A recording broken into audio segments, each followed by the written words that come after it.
the foundational wisdom of using a participating whole life product as a capital repository. Yeah, you can build capital, which is an economic principle, and you can utilize that capital to fund your lifestyle.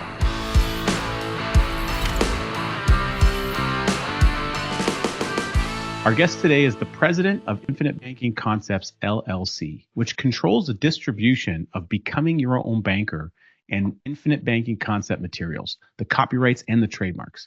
He is the late R. Nelson Nash's son-in-law.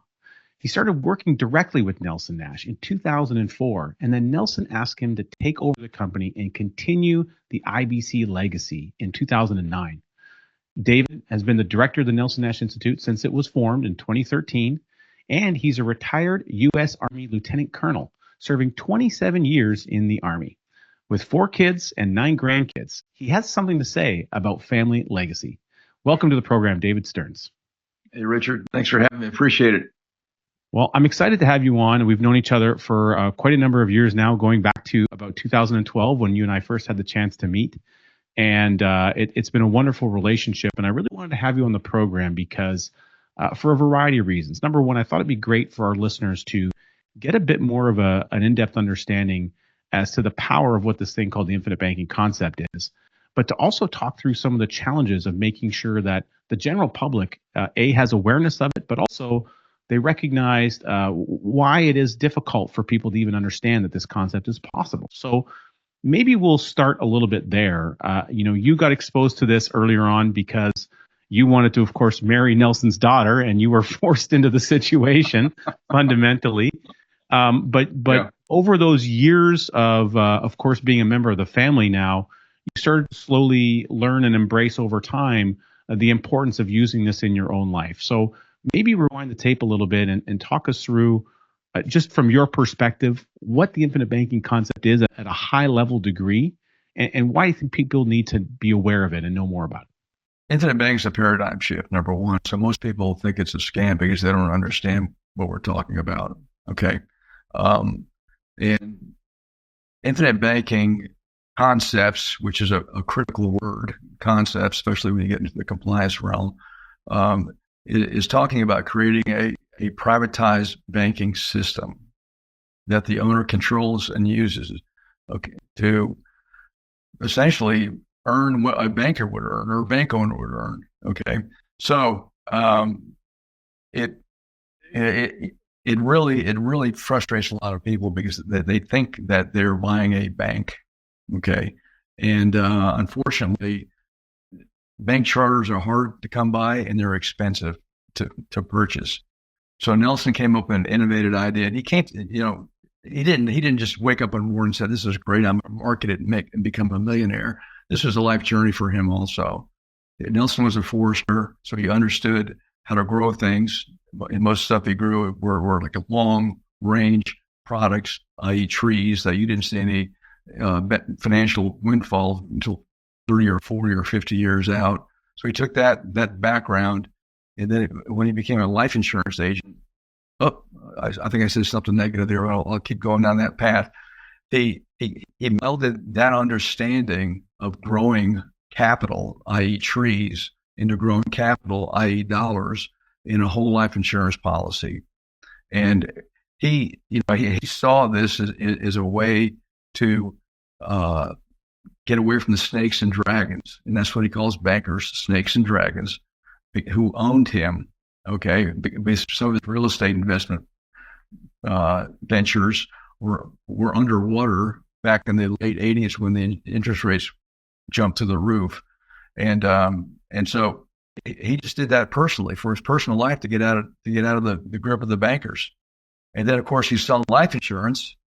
And so he saw his clients, most of them were small business owners, that this would be a perfect way for them to create their own line of credit through a life insurance system of policies. And so for me, being an Army guy, I was very linear thinking, very standardized thinking. I wanted everything to be perfect. I wanted everything to be dress right dress. And so when Nelson, asked me to join him in the business because, he was a one-man shop and he was selling life insurance, and all of a sudden he's selling books like crazy. All of a sudden he's doing seminars all over the country. So he needed somebody to handle all the administrative stuff for him. And so he paid me to do that. And so I'd watched as he was doing his seminars, I'd be watching and listening, and I'd be doing, selling, books in the back of the room and whatever, and trying to figure out what was going on so I could be a good steward of the concept. And of course, what did I do? I tried to standardize, and I tried to say, let's take this concept in your book, Becoming Your Own Banker, and let's get it through compliance. Yeah, let's get it through insurance compliance. And if you want to get something through insurance compliance in the United States, you go through New York State Insurance Commissioner. That's the place to go, because they're, as far as I know, the most rigorous agency on the planet when it comes to getting insurance products, approved. And so Nelson looked at me and he just did this and said, "Hey, yeah, have at it." And so that was my first contribution. I said, "Oh yeah, I'm going to make a good contribution to become your own banker, the infinite bank concept. I'm going to take this thing to new levels." And so after about 2 weeks of beating my head against the wall, and for those of you that don't know what insurance compliance is, if you have a book, and that book talks about any numbers, any kind of illustrations, any kind of concepts related to financials, whatever, you have to cite everything, and you have to, one of the numbers Nelson talked about was 34.5% of the average American male's after-tax income goes to paying interest. Okay, 34.5%. Where does that number come from? If it's 33.7%, you're wrong. Okay, so long story short is my first lesson that I had to overcome working with Nelson was, no, infinite banking concepts is a paradigm shift, and so I need to think differently also. And so I moved away from the compliance piece, and I got into this is an exercise in imagination, so I need to get on board quickly. You know what I mean? So that was for me. But my personal journey, I married Kim, Nelson's daughter, in '79, bought my first policy, and 2 days before the wedding, which I couldn't afford. You were voluntold to purchase that policy, I believe. Well, the story I tell is that not only did I buy the policy 2 days before my wedding, but I met Nelson for the first time 2 days before my wedding when he sold me the policy. So that was quite an experience. But I didn't really, back then in '79, infinite banking concept was nowhere on the planet, and Nelson was selling whole life insurance. That was the gold standard in the insurance industry, and that's what he sold. That was great. But like I said, he didn't really understand what he was doing and really understand the power of this product, this dividend paying, participating whole life insurance policy, until the late '80s. And I didn't get it, even though we were using policies as collateral to buy stuff and finance it through these insurance company coffers. I didn't really understand it until 1992. And that's when I used an insurance policy loan as a down payment, a 20% down payment for a conventional loan to buy a house. Hey, last time I checked, if you wanted to buy a house and get a conventional loan, you really, it wasn't really smart to go get a loan for the 20% down payment, because you probably wouldn't have your mortgage approved, right? Well, I was wrong, because this asset is different. Okay, it's different than a conventional loan. There's many things that are different about it. The way they handle interest, the way they handle internal rate of return, everything's different. You got to think about it differently and use it differently. So anyway, so that's where I'm at. I've been doing this, for 20 years now. And we lost Nelson in 2019. And so it's been a little bit lonely since then. But Nelson rings in my ears 24/7. And every time I have a conversation like today, he's listening to it. I can hear him whisper in my ear. We all have a conscience. Yours just has another voice attached to it. Yeah. One of the incredible things about that journey, again, you talked about a down payment on a home, and again, you're going back several years or 1992, just the idea that you could access capital from a system that was created and that it was in place that allowed you to go buy that home and put 20% down. For some people, they're not even able to do that.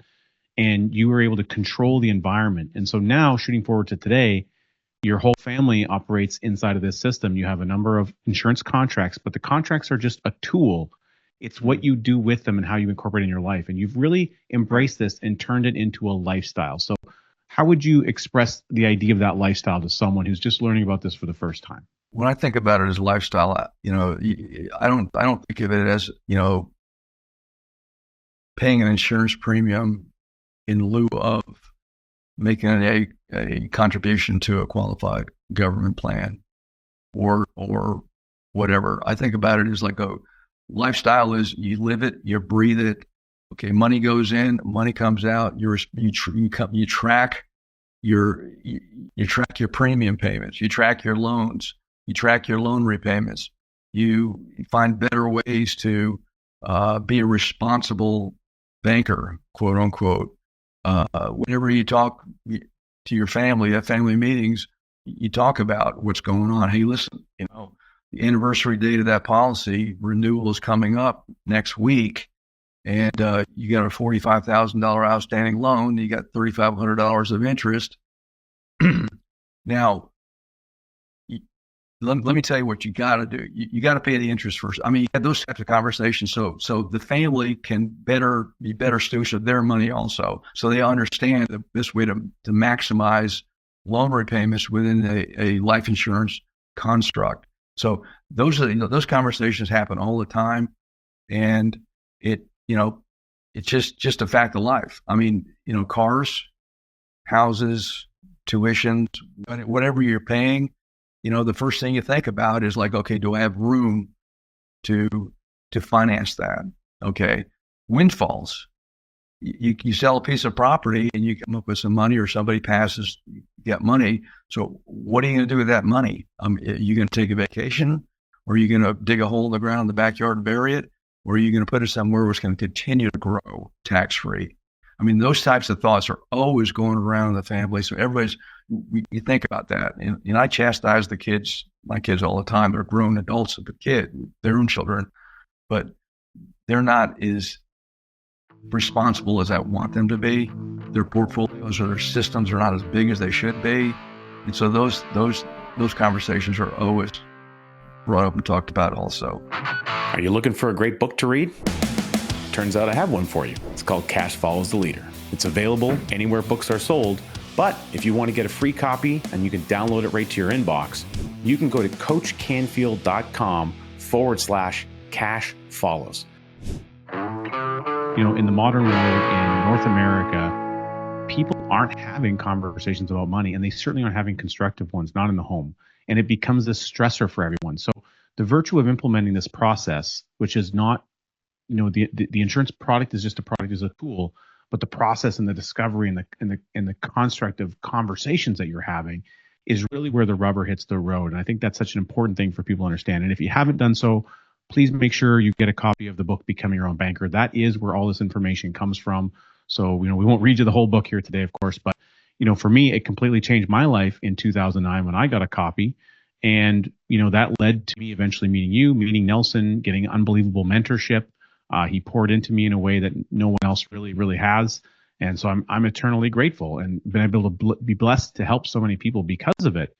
Now, there really is a movement here. And I just want to reflect back on some of your experiences because, another instance of you using this is really when you moved to Birmingham and you actually bought Nelson's house. And then you ended up doing a pretty monstrous renovation. Now, I was able to be down with you here recently about a month ago. We put on an incredible session for authorized infinite banking practitioners, a training event called the Coaching Academy. But we were able to break bread at your house, a wonderful meal.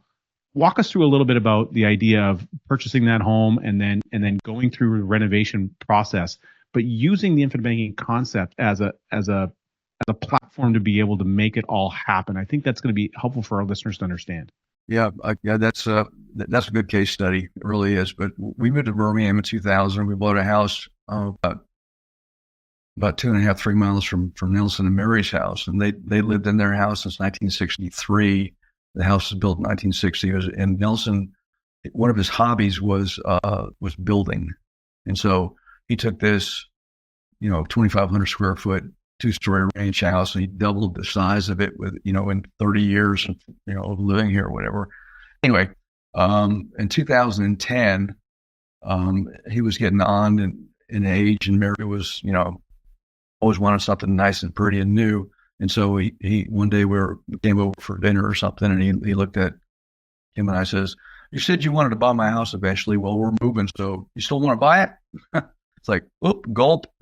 And this is 2010. Things were not going very well in the housing market in 2010, if you remember, because the whole economy was on its knees. And so I'm thinking, well, if I buy their house, I got to sell my house, and that doesn't feel like it's going to happen, at least not the price I want. And so, we said, we'll get back to you. And so Kim said, well, I think we can do it. Let's talk about it some more. So we did. Anyway, came back and said, okay, Nelson, we'll do it. But you have to understand that if we buy the house, we're going to do some major renovations on it. And I mean, he was in love with the place because, like I said, he just kept building on it. It looked like, one of those, Chinese Hong Kong apartments that kept, kind of growing a little bit. But anyway, he says, yeah, once you buy it, your house, I don't care. Okay. And so we decided to buy. He said, okay, here's the price of the house. You get a family deal. And so it's great. So, okay, we'll do it. And so instead of going through a mortgage company and doing all that stuff like that, we went down to a real estate attorney, did a contract for us. We took it down to the county and had the deed registered. We paid, $10 or whatever to do that. So that was transferred to ownership right then. Boom, just transferred it. Boom. And then hired an architect, and she took a while, and we had to pay her. And basically, when she came to the house, she says, okay, what don't you like about this house, and what do you want? So we told her. So she said, okay. She just came back a week later, and she said, tear it down and start from scratch, because the difference between what you want and what you got is going to be huge. And I said, well, can we do what we want to do? Well, here's a preliminary plan. Yeah, we can, but it'd be a lot easier for the builder if you just tore it down and started from scratch. He said, no, we can't do that because, Nelson loved this place, so we're going to do it. Okay. Long story short is, it took a year once we bought it to when we moved into it. And we hired a builder, and the builder said, okay, this is what it's going to cost. It was about $500,000. And he said, we're going to invoice you every 2 weeks. And it's going to be around $20,000, something like that.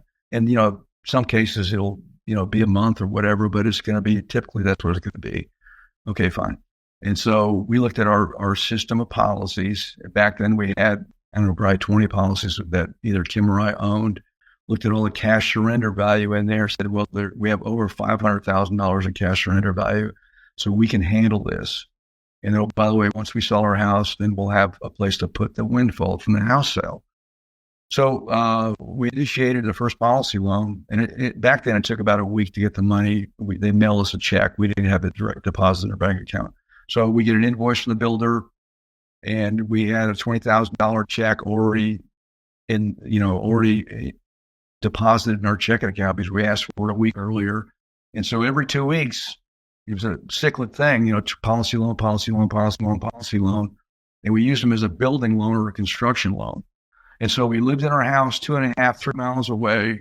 We were paying a conventional mortgage on that. We put the house on the market, and of course nothing happened.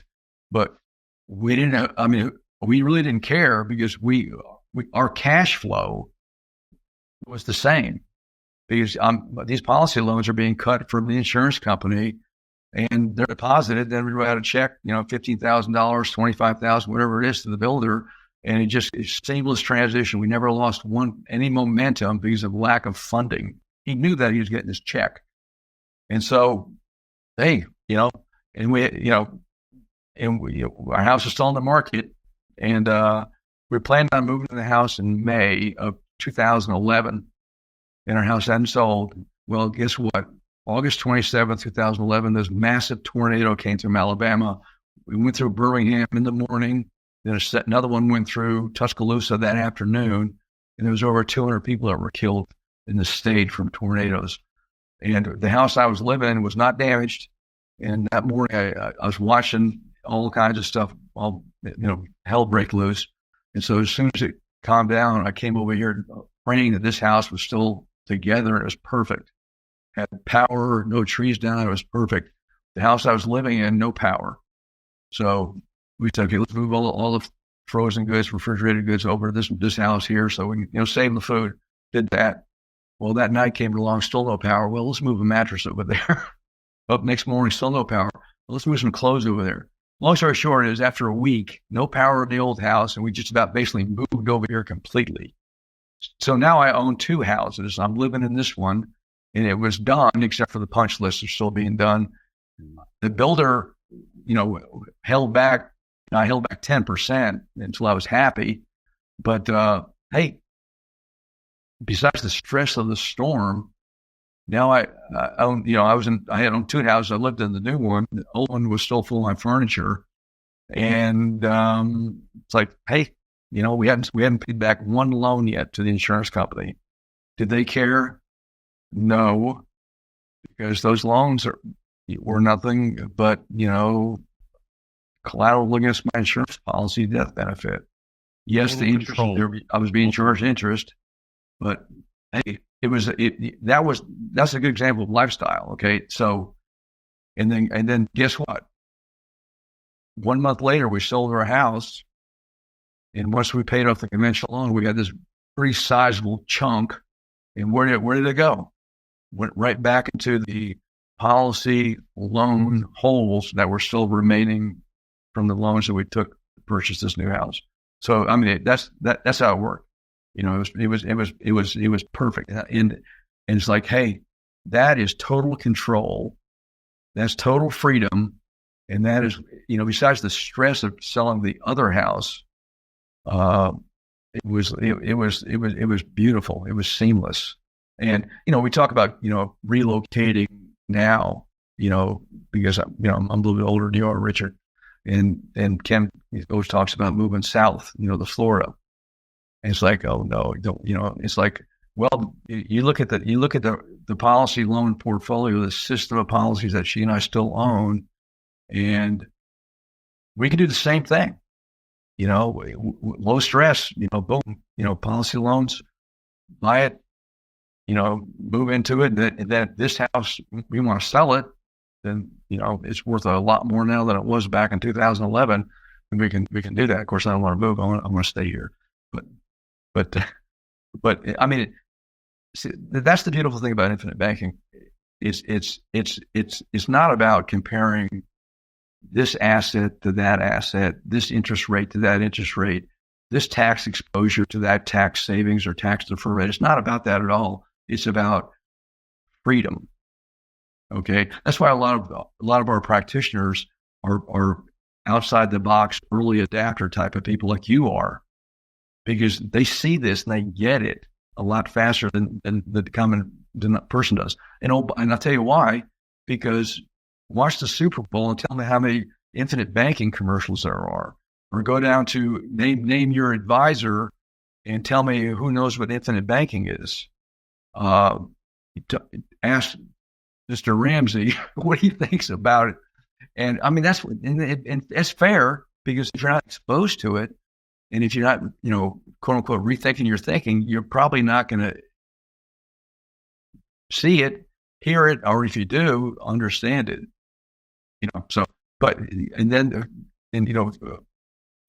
Carlos Lauer he's a core director with me with the Nelson Nash Institute, and he's an Austrian economist, layperson. And he coined the phrase "gaining the 10% or building the 10%." As a Malcolm Gladwell chipping point comment, where if we can build the momentum, the grassroots momentum of infinite banking concept within America and Canada, you'll get to a tipping point, which is, according to Gladwell, is 10% of the population, whatever that demographic looks like, 10%. And I really believe that we're almost there. I really do. And I'm seeing a lot of activity, both within my sphere of influence and unfortunately outside of it, that confirms that this is starting to take off.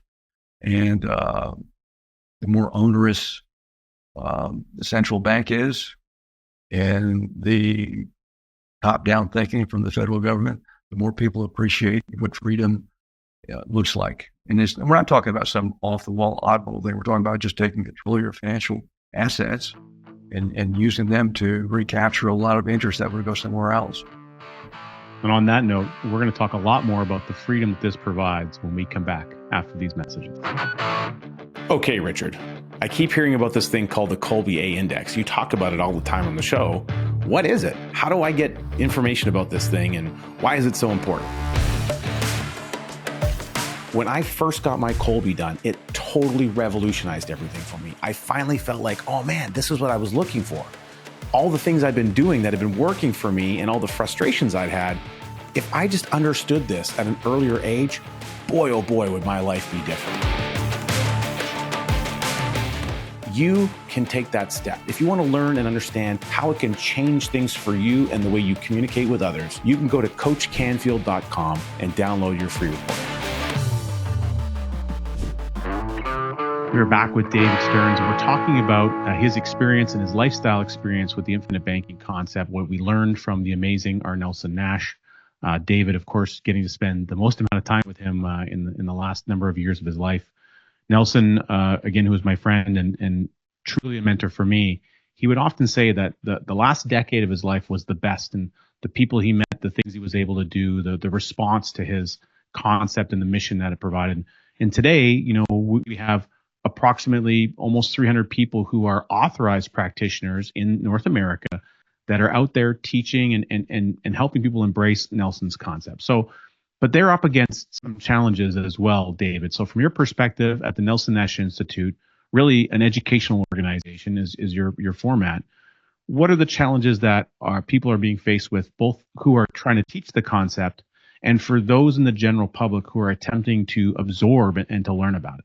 Well, I feel like a mosquito in a nudist colony. Where do I start? No. This is kind of related to the tipping point thing I was talking about, because we're getting a lot of exposure, and unfortunately, a lot of it's coming from individuals, either in the insurance industry or even not even in it, who have become self-proclaimed experts and influencers. Okay, and they don't know what they're talking about, or they do, but they're electing to give out information that they think would make them more an influencer or more wealthy. Okay, so there's a problem.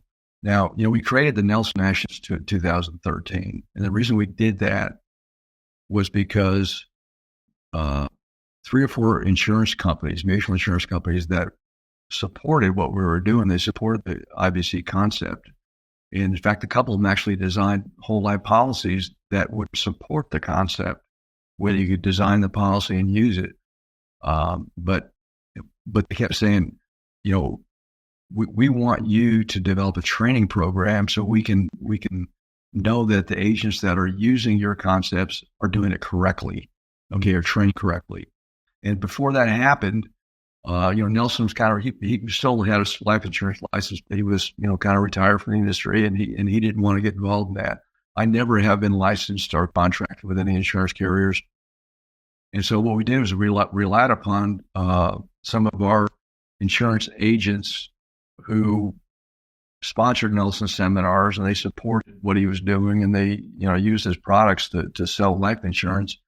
So we used them to say, listen, what are you using for agent training? How do you guys do it within your agency, or how do you do it? So we got several people that had some, pretty good little training programs, so they did it.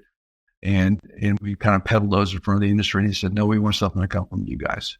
The experience that I had personally using these other agent training programs is kind of like we'd sponsor them or we'd promote them, and we'd say, hey, listen, if you want to understand how to do this, go to his, training session, whatever. Well, what would happen was, the human nature would take over. That's another segment, I think, but they would get gouged for training. They'd get charged a lot of money. The agent would go off the rails and go down to some rabbit hole that wasn't consistent with Nelson's philosophy and his training. And so we said, okay, listen, we can't work with any agents anymore. What we have to do, we have to create our own training program. And I talked about Nelson being a forester and thinking 40 to 50 years down the line, and also being an Austrian economist. Well, I guess I didn't mention that with Nelson, but he had that Austrian economic mindset that he picked up from some of his mentors early on in the 60s. And so Carlos Lara came up with the idea, okay, let's create a training program, but it's not built around agency training per se, selling product.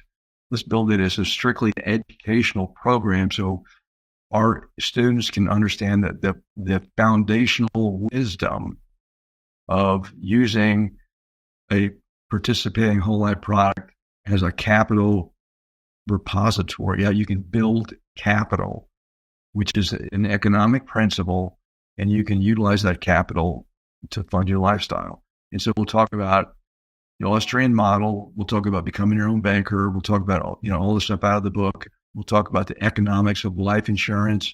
We'll talk about, to some level, case studies with policy design, but it's going to be a foundational economic kind of curriculum.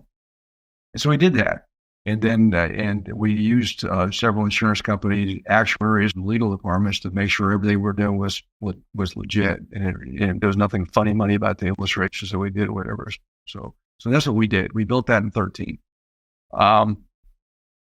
And so I thought it was going to be like, wow, they're going to love this. This is going to be great.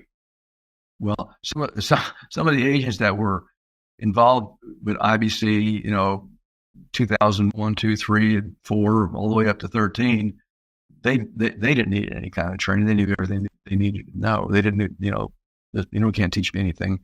And so when we came up with the program, we said, listen, we want everybody to reset that's involved in the IBC model, that's involved in what we're doing, but we didn't have any membership or anything like that. So we said, we're going to create an institute, and we want you to be members, but you have to go through the course, and you no rubber stamps. Everybody goes through the course. Well, so we probably picked up 50% of our little group that are doing that, and over the course of the next few years, a lot more came on board. But that was a challenge because most of them didn't understand why they needed to know what Austrian economics was about, and how to talk about economics within the construct of life insurance. So that was a big challenge. Now, Nelson was, he was all for it. And Nelson was involved in several of these libertarian Austrian organizations, FEE, one of them, Mises Institute, another one. And they were all a bunch of PhD economists, and they talked about, a lot of stuff. And a lot of them were consultants, and they were, researchers, and they were academicians, and, all that stuff like that. But they really, in my mind, it was not any actionable type of things they did. Well, Nelson always thought that infinite banking concepts was Austrian economics in action, because you take that concept, the sound money solution, you can go look that up, and you can actually employ it at the you and me level. He used to, Nelson say, at the you and me level, i.e., you can create your own privatized bank. Okay, even though you're not creating a bank, you're acting like a banker, and you can control the flow of money in your sphere of influence. Instead of having a top down kind of thing. So that was what we wanted to get through to these agents, to understand that. So they weren't selling product. What they were doing was they were outlining the problem for their clients and their prospects, so the client can understand the problem. And so you don't introduce, here, buy this life insurance policy, you introduce a solution to that problem, right? And that was the whole context of the course. And it's 11 years later, we're still growing, so that's good. But But another piece about this, what we hear all the time, even from the life insurance home offices, is that there is no training in the industry now. All that kind of evaporated in the early 80s, back during the ERISA days and back during the federal government qualified plan time frame. And everybody kind of like walked away, from a lot of these training platforms.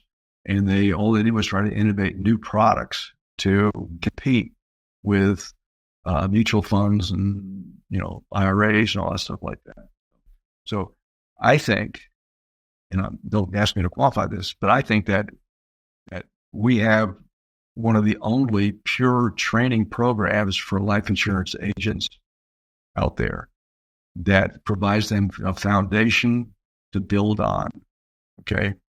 And that's what it is. And the Coaching Academy that you mentioned earlier is a live capstone event for those students who go through our training program, because that's the training program that we offer is self-paced, online, with a manual, a live proctored examination. And the capstone event is they show up for a 2-day academy, and they take a deep dive into becoming your own banker.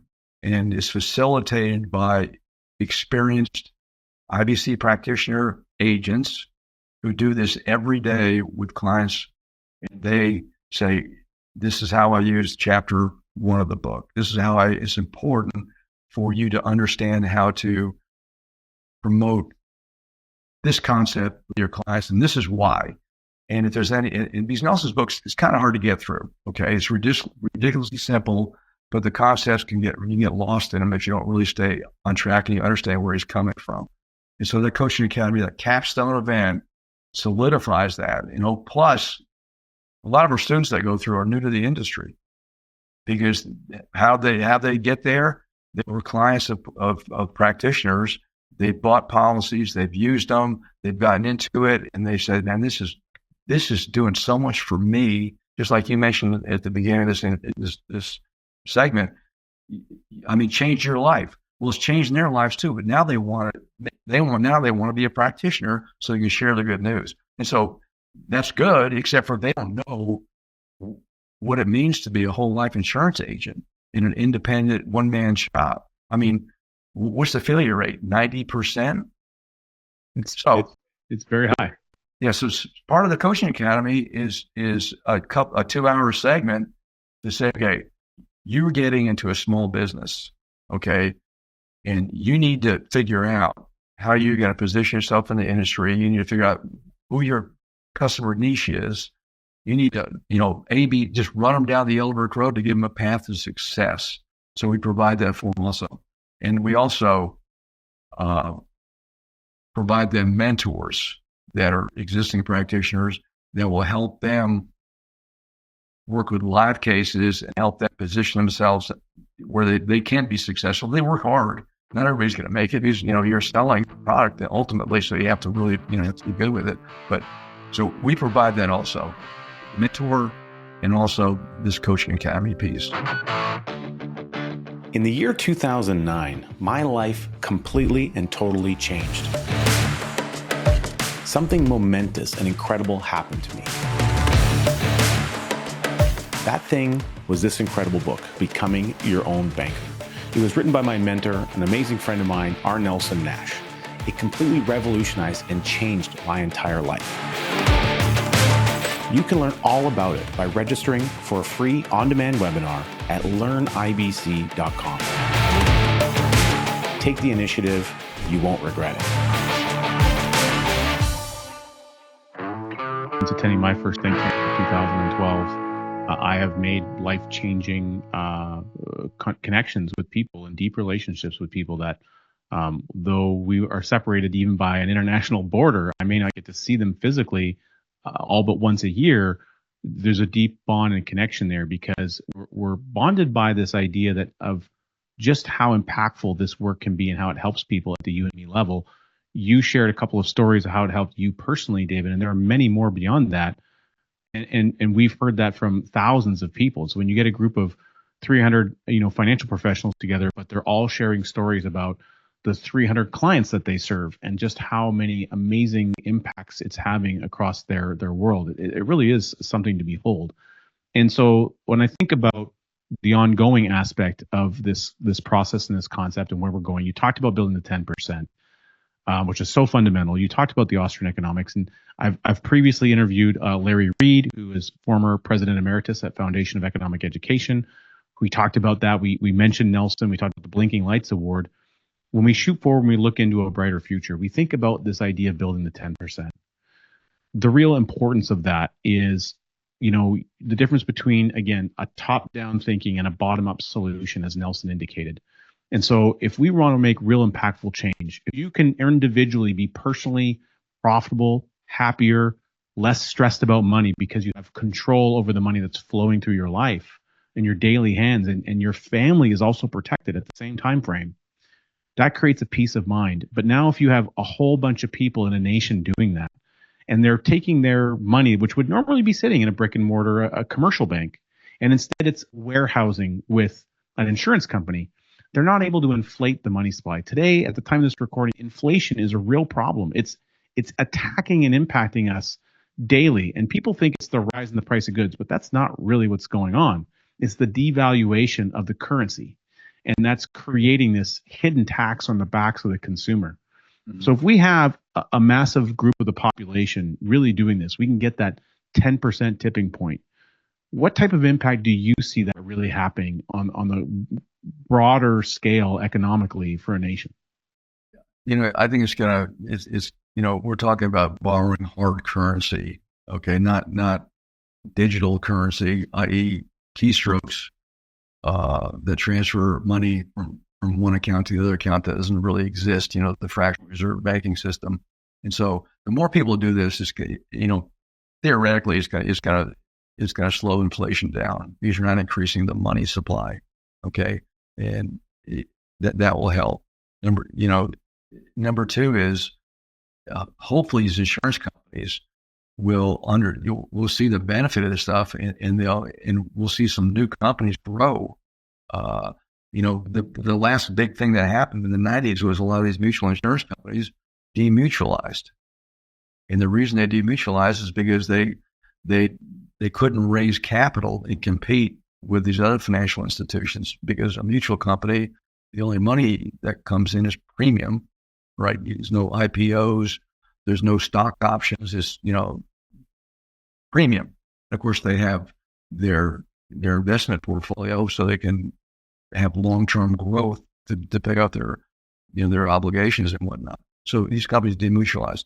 Well, wouldn't it be great if we had a couple of brand new mutual insurance companies pop up and get funded and grow that, can get as massive like some of these, like the big four, quote unquote, but they're all predicated upon this type of concept.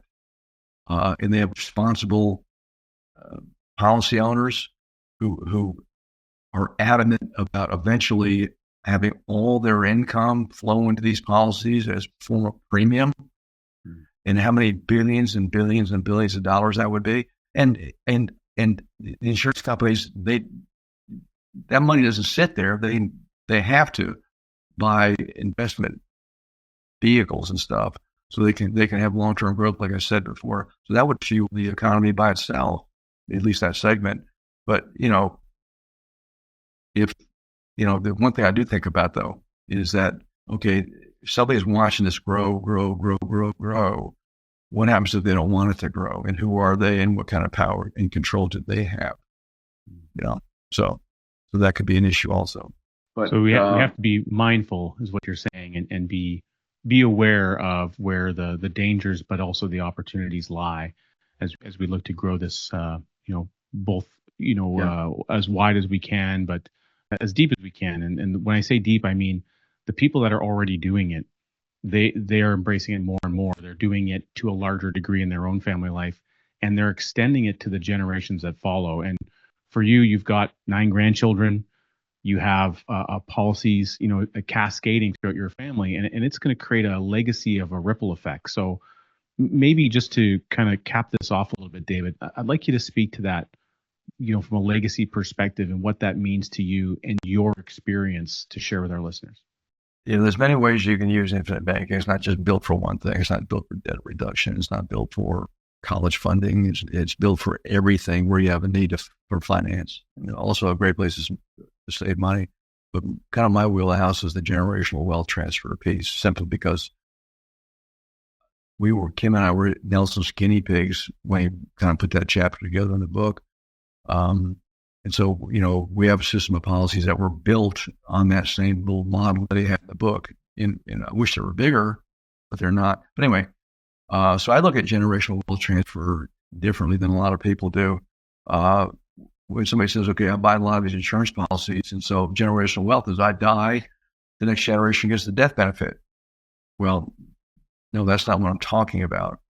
I'm talking about a 70-year-old guy buying a policy on a newborn grandchild, and you buy the biggest policy that the insurance company will issue for that child, and it's not going to be as big as you want it to be for a lot of different reasons.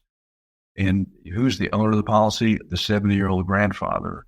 Who's the beneficiary? The 70-year-old grandfather.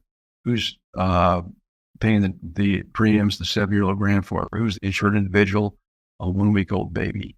Now, that doesn't sound like it makes the smart test if you do that, because can I buy more, life and death benefit on myself than a 1-year-old or 1-week-old baby? Probably, but that's not why I'm doing it. I'm doing it because the plan, number one, is that the child's parents also have policies on them that the grandfather and our grandmother own. So now you have the grandfather owning on the child and the grandchild, and the grandfather pays the premiums. The grandfather is the beneficiary, but when it comes time to pass the generational wealth down, and the grandfather decides he doesn't want to make any more premium payments, then he transfers ownership of that policy that he owns on the child to the child, and transfers ownership of the policy on the grandchild to the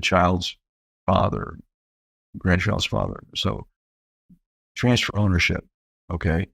And now those two policies that have been in force for 20, 30 years maybe, or even longer, are now transferred to a 40-year-old male or female who is still making their way in life and fighting off the snakes and dragons. Now they have a well-oiled machine that they own, and yes, they're responsible to make premium payments. Now they have an asset that they can use to expand their system. How do they expand it? Policy loans that they can use to potentially buy some more insurance on their children or grandchildren, and that's that side. Okay, it's a ripple effect. And so these things are cascaded down. And then if God forbid, if somebody passes, then you have a windfall that you can, as I said earlier, you can deposit in these policies in the form of either premium or loan repayments. But the idea is for that generation that's 2 generations down to get an asset that is growing, uninterrupted compounding like crazy, that now they don't have to struggle like we did when we're trying to, make a living. Now they have something that's already well funded. If they continue to fund it correctly, they'll have amazing assets that they can continue to work with. And so the kids are supposed to do the same thing. They ripple down and buy the next generation also. And so it's kind of a ripple effect, and it keeps rolling out. The individual who's most able to afford the policy buys it, so the next generation will get it eventually. Like I said, it could be 20 years, it could be 30 years, it could be 40 years, but they'll get something.